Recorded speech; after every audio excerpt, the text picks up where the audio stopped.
Hey fellow investors, this is Mike Yahoo from Dividend Stocks Rocks. I hope you're doing well today. Doing something a little bit different this week. I want to discuss 4 mistakes all retirees must avoid in regard to their investment portfolio.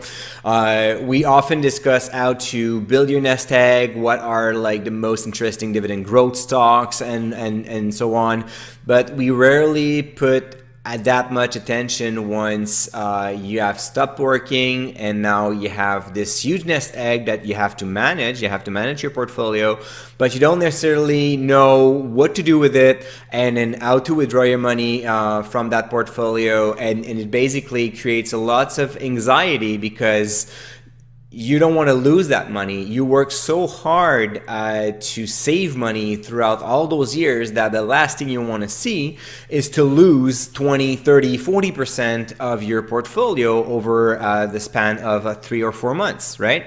So the first mistake that you must avoid is, if you are retired, is to avoid to play safe. Actually, it's okay to play safe, but don't put all your money into government bonds or GICs, for example, if you're 60 or 65 or even 70.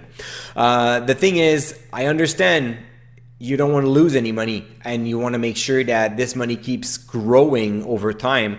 But the thing is, you're still young. Unless you're 90, then maybe you can start to think about going a little bit safer.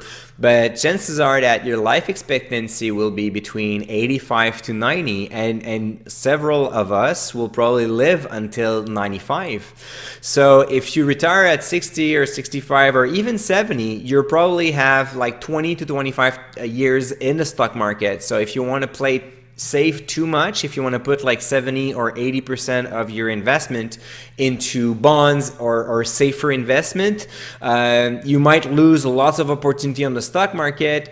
You might suffer from investing in stuff that are not too liquid, and you may also be affected by inflation. The second mistake that you must avoid is to ignore inflation. I know for the past decade, inflation rate has been probably like less than 2%. So you're thinking, well, my budget doesn't move that much if the inflation rate is below 2, right? But the thing is, that's the consumer price index calculation. Those are based on stats on the basket of goods that the government tracks in your country. So what happened is, if they consider that you should allow, I don't know, like 20% of your budget into your car or into your household, and in fact you're living in an apartment and you rather enjoy more traveling and more restaurant and more food, well, you're not following the same inflation rate that is being calculated by your government.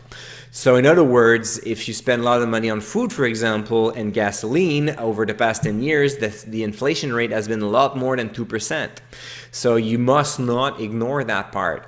The even more important, the inflation, even at 2 or 3%, will eat up a good part of your capital or your budget 25 years down the road. So if you're going to live for 20, 25 years, chances are that if you need $50,000 today, at the end, towards the end of your living, you'll need between $75,000 to $80,000. So if your portfolio is not able to keep up with inflation, then you're going to have a big problem for the last 10 years that you're going to live. You may even outlive your portfolio.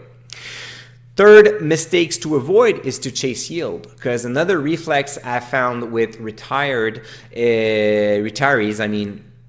is investors are looking to not touch other capital, because if they have like $800,000 invested, they don't want to see that amount being touched, and they just want to live off the income. So they want to live off interest and they want to live off dividend.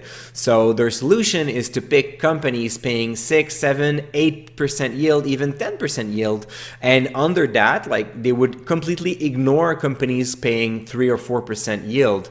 The problem is, a lot of investors think that dividend payments are safe, but they're not. It's just based on the goodwill of the company to share part of it, of their wealth, part of their cash flow with their shareholders.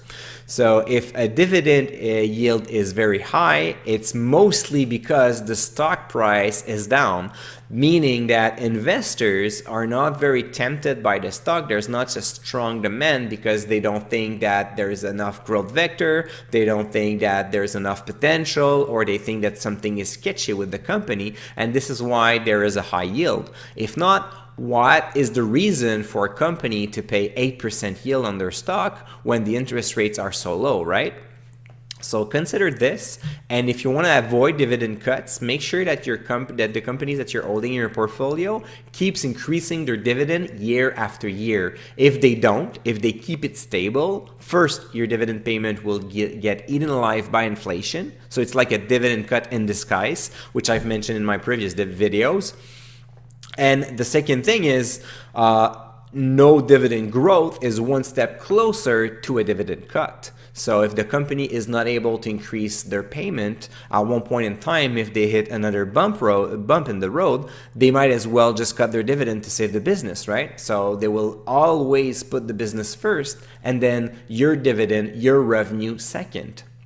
And finally, last mistake that you must avoid is to invest too much of your money into the same sector.